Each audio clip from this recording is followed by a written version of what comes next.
Seja bem-vindo! Estamos iniciando mais um programa Semeando Saúde e o tema hoje é muito importante, como sempre, autismo. E nós comemoramos no dia 2 de abril o Dia Mundial da Conscientização sobre o Autismo. E também no mês de abril, o mês azul de conscientização também sobre o autismo. E para isso, falar sobre o autismo, nós estamos recebendo aqui a doutora Alessandra Jacobi. Fala mais um pouco para nós, doutora, da sua formação profissional, dos seus conhecimentos, da sua experiência, das suas funções. Fique à vontade. Eu fiz medicina, fiz pediatria, sou pós-graduada em psiquiatria da infância, fiquei na USP, em São Paulo. Fiquei em vários ambulatórios também em São Paulo, para aprender um pouco de autismo. E a pessoa que mais me ensinou foi minha filha, que hoje ela tem 17 anos, ela é uma autista grave e ela está cada dia mais independente. Parabéns, Eu acho que, olha, quem sente isso dentro da própria família, dentro da própria casa, que acompanhou, realmente está credenciada para poder falar tudo sobre autismo. Então vamos começar lá do iniciozinho. Eu senti uma certa preferência aqui pela cor azul. Tem algum motivo no autismo ser representado pela cor azul? Sim, a gente fala do autismo da cor azul porque a cada 4 crianças meninos, uma menina autista. Então por isso que a gente tem essa cor como símbolo do autismo. Então, para cada 4 homens, uma mulher. Então a frequência é 4 vezes maior no sexo masculino. Doutora, quais são os principais sinais de alertas que a mãe deve observar para poder pensar em levar seu médico a um especialista para poder fazer o diagnóstico de autismo? Qual que isso é por idade? Qual que seria esses principais sinais? A gente sabe que o diagnóstico precoce ele é muito importante. Normalmente é aquela criança que ela fica mais isolada, ela tem a dificuldade na fala, você chama ela como se fosse, não escutasse mesmo, como se fosse surdo. Então, aquela criança que passa um carro ou liga o liquidificador, ela coloca a mão na orelha porque ela incomoda com aquela sensibilidade sensorial que eles têm. É aquela criança que fica rodando, fazendo movimentos repetitivos. É aquela criança rígida que só quer sentar naquela cadeirinha, não aceita sentar em outra cadeirinha. Então, tem seletividade alimentar, vários deles têm a seletividade alimentar. Então, assim, o bebê, que ele é diferente. É aquele bebê que com 9 meses ele não consegue dar tchau, então a parte social dele é prejudicada. Quando a gente fala em autismo na pré-adolescência, já é aquelas pessoas que são mais isoladas, que são mais ansiosas, aquelas pessoas que são muito inteligentes em alguma coisa, por exemplo, é muito bom em matemática. Então, cada fase a gente identifica algumas características diferentes. Quando criança também a gente identifica muito a hiperatividade, então aquela criança que não para, ela abre o armário, tira todas as panelas, ela não consegue brincar adequado, então ele gosta muito de uma panelinha na mão, de um fio, de folha, de pedra, normalmente não brinca adequado com os brinquedos. Então esses são sintomas na infância, que é importante a gente falar. Esses são os principais sinais da infância. Agora sim, o diagnóstico, ele é basicamente clínico. O diagnóstico ele é totalmente clínico. Totalmente clínico. A gente não tem nenhuma ressonância que vai dar isso. A gente não tem nenhum outro exame que dá o diagnóstico de autismo.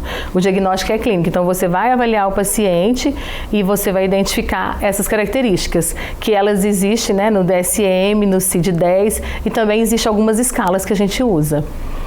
Sabendo que estão em pesquisa, Então está em pesquisa uma ressonância que dá uma alteração na região do lobo frontal, mas está em pesquisa. E também tem o exoma, que facilita muito a gente, que é o exame genético, que ele ajuda muito também. Mas o diagnóstico é clínico. Feito o diagnóstico, ou seja, quais as diversas formas que existem de autismo? Como que é dividido essas formas do autismo? A gente tem o tipo 1, o 2 e o 3. O tipo 1 é aquele que normalmente ele não chega para nós, né?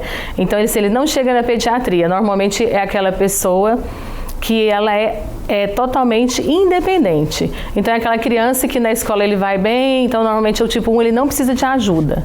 O tipo 2, que é o moderado, ele precisa de uma ajuda superficial, mas o tipo 3 é aquele que não consegue se alimentar, não consegue ir no banheiro sozinho, não consegue comer sozinho, normalmente ele não é alfabetizado, então assim, é aquela pessoa que precisa de todo um acompanhamento mais dependente. Doutora, veio os sinais de alertas, foi feito o diagnóstico clínico, ainda vamos partir para uma outra etapa que é o tratamento. Como que deve ser realizado esse tratamento nas diversas fases, né? Na leve, na moderada e na grave? O leve, normalmente, ele não vai chegar para a gente para fazer o tratamento. Então, normalmente, ele vai chegar com 7, 8 anos. O pequenininho, que é o que chega para a gente, né?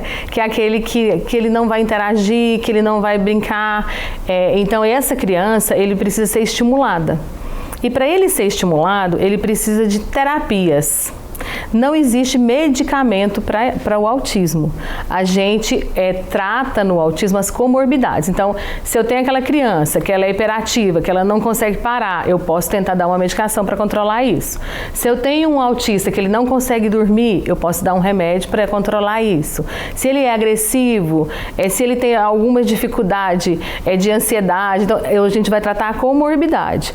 O tratamento em si, ele é terapêutico. Então, a gente tem a psicóloga, né, que trata, o musicoterapeuta, a arte-terapia, a terapia ocupacional, a fonoaudiólogo. Então, a gente tem uma equipe multiprofissional, né, com todas essas pessoas com formações especializadas no autismo. E a gente tem vários métodos, tem a ciência ABA, que a gente usa bastante há muitos anos, que tem comprovação científica. Tem o TIT também, e existem outras técnicas também para estar trabalhando com o autismo, mas é com equipe multiprofissional. Então, a equipe multiprofissional tem que ser altamente qualificada para que ela possa fazer esse tratamento. Ou seja, hoje a frequência dos diagnósticos, né, de autismo, né, está chegando praticamente em todas as casas. O que a senhora avalia como esse crescimento, né, do diagnóstico de crianças autistas? Hoje já se fala, cada 36 pessoas, um tem autismo.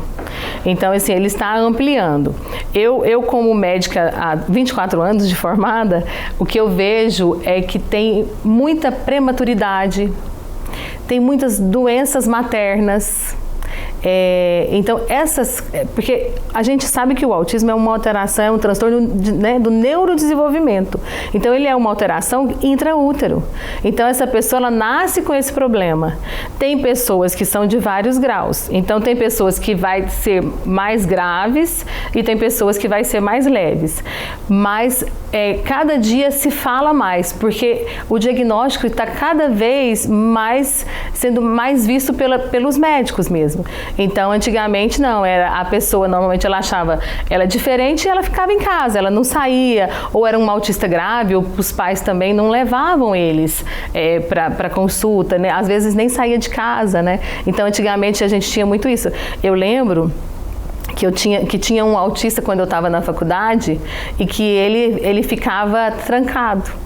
Então, a gente chegou a conhecer esse menino e ele não saía de casa, ele só ficava dentro da casa dele. Então, a gente foi fazendo esse trabalho, aí a gente começou a levar esse menino para fazer a reabilitação, e aí esse menino começou a fazer o acompanhamento, ir com a gente para comer, para trabalhar em sociedade. Então, assim, tem mudado. Então, eles não estão mais trancados dentro de casa. E eu acho que isso que faz aumentar tanto, assim.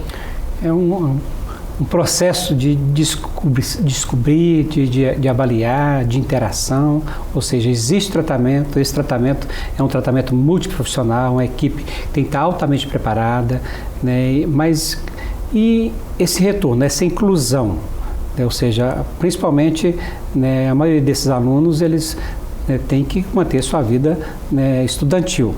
Né? Como que está indicada essa inclusão, né, numa sala de aula normal? Então, a partir da hora que essa criança chegou pra gente e que a gente vai treinar essa criança a sentar, a olhar, a compreender, que ele tiver essa parte pronta, a gente vai colocar essa criança na escola. Porém, essa criança precisa de ter um professor de apoio. Essa criança ela não consegue aprender sozinha. Então a gente tem que ter o professor regente e cada aluno desse, ele tem que ter um professor de apoio para estar ajudando. É claro que quando a gente fala em autista leve, a gente não tem que ter essa demanda tão constante como no autismo mais grave, mas ele precisa de apoio sempre. Isso é importante, essa conscientização para que você, mãe, que tem uma criança com autismo, que você possa realmente dar a ela a oportunidade de ter, né, um tratamento adequado e um acompanhamento educacional adequado, ou seja, quanto bem acompanhada, né, mesmo os casos graves podem ter boas evoluções, né, dando à pessoa condição de vida praticamente dentro de uma normalidade para cada caso de gravidade, né, doutora? Isso. É importante a gente falar isso e é importante também a gente falar que em qualquer idade sempre tem que ter intervenção.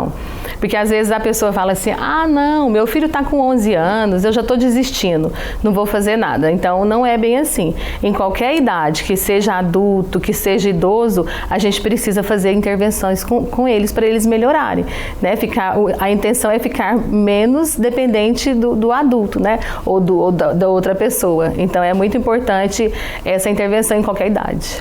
Quero dizer, mãe, você que tem uma criança com autismo, tem um adulto com autismo, que você não está sozinha, que nós estamos aqui na Assembleia Legislativa defendendo essa causa do autismo, que é tão importante para que essas crianças, para que essas pessoas que têm problema do autismo, que elas possam ter uma qualidade, né, de vida melhor, que elas possam ter um tratamento adequado, com qualidade, que nós possamos ter cada vez mais uma política, né, voltada para atendimento, né, não de faz de conta, né, doutora, mas um atendimento que realmente seja eficaz e seja feito com pessoas altamente qualificadas. Pensar também muito no mercado de trabalho. Porque eles estão aí, eles estão formando e às vezes eles não têm oportunidade de emprego. Então é muito importante também a gente falar sobre isso, né? Que as pessoas, que as empresas possam estar capacitadas a recebê-los. É muito importante isso também. A incluí-los, porque quando treinados e formados naquilo que eles gostam, eles fazem isso muito bem, né? Sim. E um dos programas de televisão que mais fez sucesso aí foi do médico, né? Do doutor, né? Que é um autista, né? Mas nem tudo são mil maravilhas como naquele filme, né, doutora? Eu costumo falar isso assim, muito grande, existe, né? O autista de vários graus, né? Então, assim, porque muitas vezes a pessoa fala, nossa, você tem que pegar aquela criança com 2 anos e estimular, e ele vai virar um doutor como aquele, né? Então, assim, às vezes a gente vai encontrar nesse caminho algumas comorbidades. E uma delas é a deficiência intelectual, é a epilepsia. Então a gente tem que pensar que cada um é único. E cada um ele tem que ser visto da forma que ele é. E ele tem que ser feito o tratamento dele para ele mesmo. Não adianta você pegar, eu vou ensinar para 5 autistas a mesma coisa. Não vai resolver, não é assim que funciona. Cada um é um mundinho que eles vivem, Cada um é único. Cada um tem uma tendência, cada um tem objeto. Tem uns que gostam de mexer, que entendem tudo sobre avião. Outros já gostam de mexer com o meio ambiente, né? Sim. E também hoje se fala muito nessas salas sensoriais, inclusive que alguns aeroportos já estão colocando para funcionar. O que a senhora acha desse novo processo? É que assim, por exemplo, no aeroporto é um local bem complicado para o autista porque ele tem que ficar aguardando na fila. Então o avião tem que esperar chegar, né? Então a gente tem muito isso porque eles adoram estar nesse local que eles vão ter vários estímulos. Então isso faz eles acalmarem. Então por isso que tem nos aeroportos. E aí seria bem importante a gente ter em vários locais, em restaurantes, né? Então assim, é uma coisa que a gente tem que lutar para que isso aconteça. Quais são os principais métodos de tratamento, né, com relação ao autismo? O que a gente mais se fala é na ciência ABA, que é uma ciência que ela vai trabalhar aquela criança com reforços, de forma com que ele comece a querer fazer as atividades, né? Então ele começa a aprender as diferenças, a generalizar o que ele está fazendo ali dentro do consultório com a psicóloga e depois ele vai vivenciar isso em todos os ambientes. Parabéns, doutor. É um tema muito amplo, né? Nós vamos ter muitas oportunidades para poder estar discutindo mais, Sim. poder estar avançando mais, mas eu queria aqui que a senhora pudesse fazer suas considerações finais com relação a esse tema tão importante, né? E mais uma vez reforçar, mãe, que você não está sozinha, né? Você, pai, né? Que nós temos cada vez mais buscar, né, uma qualidade de vida melhor para essas crianças autistas, né, um tratamento mais adequado, multidisciplinar, né, e para isso, através de intervenções públicas a nível de uma política pública estadual, né, municipal, que nós podemos fazer, né, esse trabalho com muita consciência e com muita qualidade, né, doutora? Isso. Suas considerações finais. Sim, o que eu quero, né, deixar que as mães que têm os filhos autistas procurem ajuda, procurem se unir, pode procurar a nossa associação, a gente tem a FAAG, que é uma associação de autismo, tem o Instituto Sara Jacob, que é o instituto onde a minha filha fica, e a gente está para estar acolhendo as famílias. Não desista, vamos lutar e vamos unir forças para a gente conseguir cada vez mais políticas públicas. Exatamente. E assim nós estamos encerrando mais um programa Semeando Saúde. Hoje com esse tema tão importante, que tem crescido tanto a demanda, né, que tem deixado muitas mães, né, desesperadas, à procura, né, de um acompanhamento melhor, né, de um tratamento mais qualificado para as suas crianças autistas. E nós estamos aqui, né, levando essa mensagem para que você possa encontrar esse caminho, para que você possa ter esse direito seu realmente, né, se transformado em realidade. Um grande abraço a todos e até o próximo programa Semeando Saúde.